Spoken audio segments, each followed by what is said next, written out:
بالله من الشيطان الرجيم بسم الله الرحمن الرحيم ألف لام ميم ذلك الكتاب لا ريب فيه هدى للمتقين. سورة فاتحة یو حدا پورې مونږ ورسو دا نور د هغې تفسیر پوره کېږي نه، ځکه سورة فاتحه کې چې کوم حکمتونه دي او فواید دي او تفسیر دی هغه زمونږ زندگی به ختم شي او هغه نه ختمېږي. علي رضی الله تعالی عنہ فرمایي که زه دا وغواړم چې د سورة فاتحې تفسیر ولیکم نو اویا اوښان به د هغې تفسیر ولیکم، اویا اوښان. امام رازی رحمت الله علیه هغه فرمایلی که زه وغواړم نو سورة فاتحه کې به زر مسائل تاسو ته راوباسم. کسان ورپورې وخندل دا تازه لیونه شی دی، په دې کې زر احکامات کوم دي، زر مسائل. هغه کتاب ولیکو دغه ثابته کړه په دې کې د دین زیات دي. بهرحال چې موږ دا اوږدو نو بیا تاسو بور کېږئ هم مختصر غونتی به ویو. نو سورة فاتحه هغه یو حده پورې ورسېده. سورة بقره به انشاءالله شروع کړو. سورة بقره مدني سورت دی. مدني هغه سورتونه دي مخکې ما تاسو ویلي چې مدینه منوره کې یا د هجرت نه وروسته نازل شوي، بیا مدینه کې او که مدینې په لاره کې او که په مکه کې، خو چې د هجرت نه وروسته نازل شوي نو هغې ته مدني سورتونه وایي. سورة بقره چې کوم دی هغه مدینه منوره کې نازله شوې ده. دا د سورة متوففین نه وروسته نازله شوې ده او د سورة انفال نه مخکې. نو په ترتیب د قرآن کې دا دویم سورت دی. د دې نه مخکې سورة فاتحه وه، دویم نمبر دا سورة بقره ده. په ترتیب د نزول کې دا 87 دی. د دې نه 86 سورتونه مخکې نازل شوي دي. په دې صورت کې آیتونه چې دي هغه 286 دي او رکوعات پکې 40 دي. کلمات چې کوم دي هغه پکې 6,141 دي. حروف پکې 15,500 دي. اوس د دې تفسیر د شروع کول نه مخکې یو څو خبرې به موږ کوو. هغه کې اولنۍ خبره چې ده هغه د سورة بقرې د فضایلو ده. نو د دې په باره کې ډېر شی فضیلتونه راغل دي احادیثو کې، روایاتو کې. نو ترمذي شریف کې حدیث دی نبی علیه السلام په یو ډله باندې یو کشر سړی هغه امیر مقرر کړ، په دې وجه باندې چې هغه ته سورة بقره یاده وه. ورته وفرمایل فاذهب فانت امیرهم، ځه ته د دوی امیر شوې. نو دا د دې سورة بقرې ډېر غټ فضیلت دی چې د دې د وجې نه یو کشر سړی هغه په مشرانو باندې مشر شو. دویم فضیلت دا دی ابو امامه رضی الله تعالی عنہ فرمایي چې ما د رسول الله صلی الله علیه وسلم نه واورېدل چې فرمایي نو قرآن لولئ ځکه چې دا به په ورځ د قیامت سفارش کوونکي راځي د خپلو ملګرو لپاره. او دوه چمکدار سورتونه لولئ، سورة بقره او سورة آل عمران، ځکه چې دا به په ورځ د قیامت راځي گویا کې دا وریځې دي د وریځو په شان دی. او یا د مرغانو د یو ډله د هغې په شانتې به راځي چې هغو څانګونه خواره کړي یا په صفونو کې.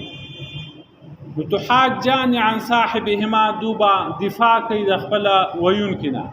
چې چا دوی په دنیا کې لوستلي نو د هغې نه به دفاع کوي. نو ولولئ سورة بقره ځکه چې د دې هغه اصل چې کوم دی په دې باندې عمل برکت دی. د دې پرېښودل چې دی هغه ارمان او افسوس دی. او سوس خلق او ساحران باطل پرست خلق د دې طاقت نه لري. دا غټ فضیلت شو پر ورځ د قیامت په دا سفارش کې د خپل ویونکو لپاره او چمکدار صورتونه دي. دریم ابو هريره رضی الله تعالی عنہ فرمایي چې تاسو خپل کورونه مقبرې مه جوړوئ. شیطان چې دی د هغه کور نه تښتي چې په هغه کې سورة بقره لوستل کېږي. او د ترمذي په روایت کې راځي چې لا يدخله الشیطان، هغه کور ته شیطان نه داخلېږي چې هلته سورة بقره لوستل کېږي. نو کورونو کې هم سورة بقره لوستله دا پکار دي. څلورم روایت دا دی چې لكل شیء سلام و سلام القرآن سورة البقره دی. نبی علیه السلام فرمایي چې د هر شي لپاره یو کوبي د قرآن کوب چې دی هغه سورة بقره دی. نو غوایه د اوښ په شا باندې هغه دنګ ځای کوب، نو هغه په ټول بدن کې په ټول جسم د هغه څاروي کې دنګ ښکارېږي، اوچت ښکارېږي، لرې نه ښکارېږي. نو قرآن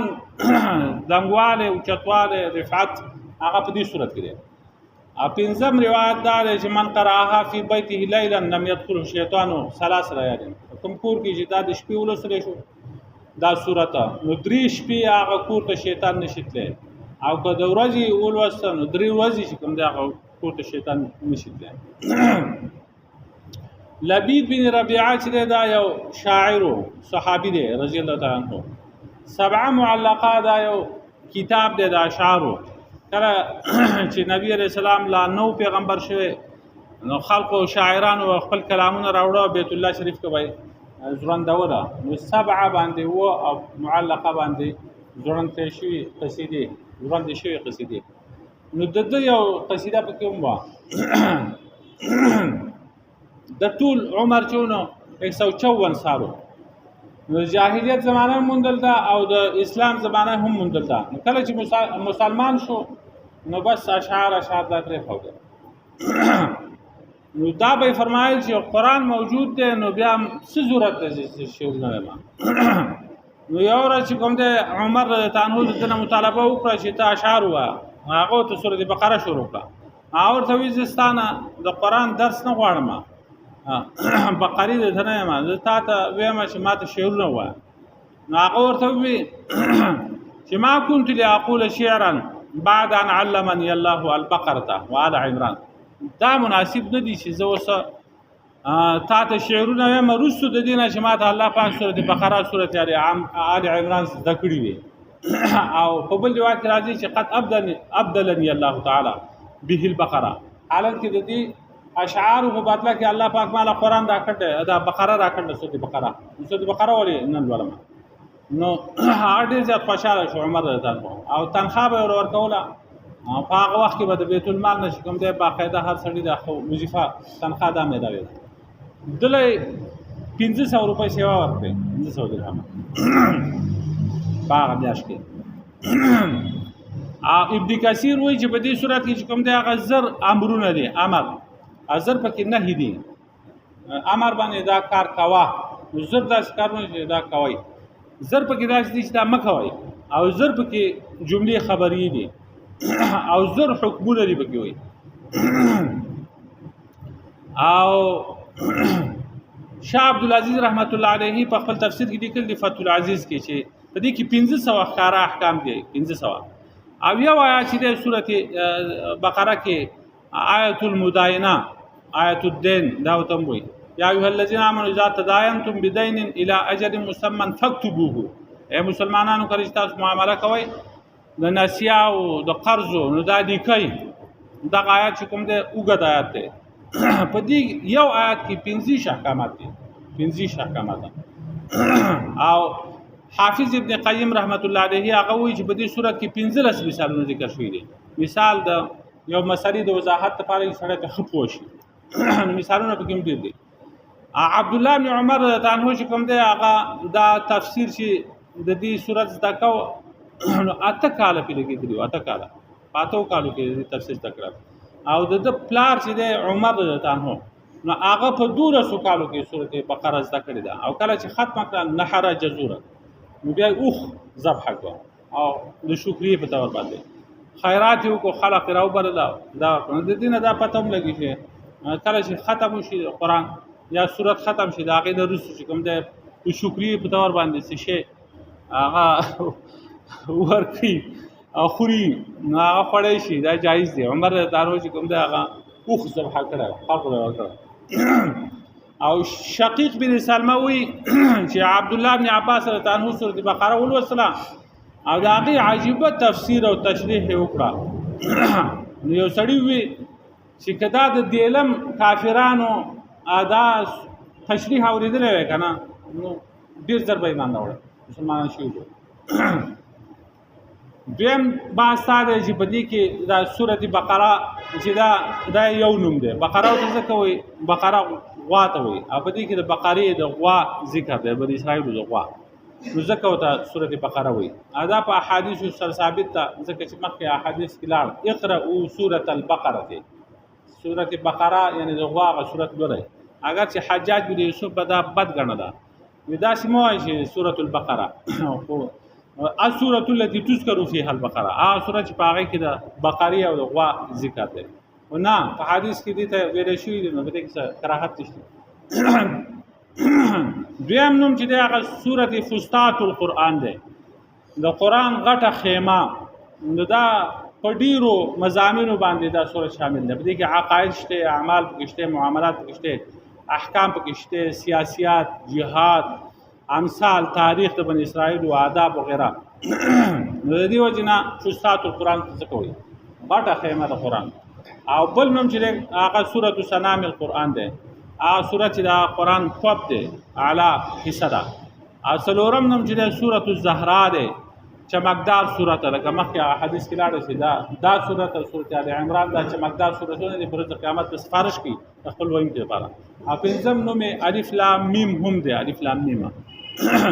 نو کله چې نبی رسول الله هجرت وکړو مدینه منوره ته دا په هغه وخت نازل شوی دی په هغه وخت چې کوم دی هغه ډلې یو سلور ډلې وي غټه یو د انصار او مهاجرین ډله و دا خالص کړه مسلمانانو دویم چې کوم دی هغه د يهودو ډله و يهودو او پای کې بیا غټه قبيله چې وینو هغه بني قینقاع بنو نذیر بنو قریظه نو دا د مدینه نګیر شاپیره په دغه علاقو کې آبادو دا د اسلام په دشمنۍ کې راګیاو په نبی علیہ السلام باندې تهمتونه لګول الزامات پکې لګول او ورځ شپه دغه سوچ چې په سترخه باندې بدا میشن ختم شي دی باندې ناکام شي واپس لاړ شي درې مډال شي هغه د منافقانو وا په اول کې نو روسو بیا وو په مکه کې دا منافقان نو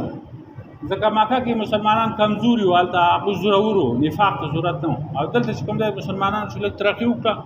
نو دو پوښ د منافقان چې اوس خبره مخکې راړه ځان ته خلاصول نه شو نو په سترخه باندې د دونه بم ځان خلاصو په جبه به ایمان راوړو او نور به یو د کافر سره د يهودو سره وو خو يهود کړه او نسب کې چې کوم د يهودو سره نو دا درې مډاله وا او څلورم چې کوم دی هغه کټر مشرکان چې هغه ښکارا په ضد باندې ولاړو د مسلمانانو مقابله به کوله هغه جنگیدلو ما په هغه کې قریش او بنو غطفان قبیله دا په ډېر پیش وو او د دین علاوه نور د هر طرف چې کوم د مشرکان دا نو په دې صورت کې په يهودو باندې هم رد کوي هغه باندې ردونه ډېر دي په دې مشرکانو باندې هم کوي او په دغه منافقانو باندې هم ناکار صفاتونه راغو بیانوي يهودو 50 عیبونه تقریبا بیان کړي په صورت کې او مسلمانانو ته وایي چې کله تاسو د خلکو اصلاح وکړه نو بیا د خپل ځان خیال ساتئ تاسو چې دین عام کو نو جون به طریقه باندې تیریږي خو خدا خبره ضروری ده چې کور اصلاح کوي د کلی اصلاح کوي د خار اصلاح کوي مسلمانانو جماعت هغه م پرېږدي او کو څوک دا جماعت ورانول غواړي نو دا غي مقابله کوي نو دا په هغه وخت کې دا صورت چې کوم دی هغه نازل شوی دی او دا فرقې کې چیرل دي يهود او منافقان او مشرکان او مسلمانانو د اصلاح خبر دي تاسو به ژوند څنګه تیروي نو دا یو قسمه شان نزول هم شو ربطونه او دا چې کوم دي دا بیا ان شاء الله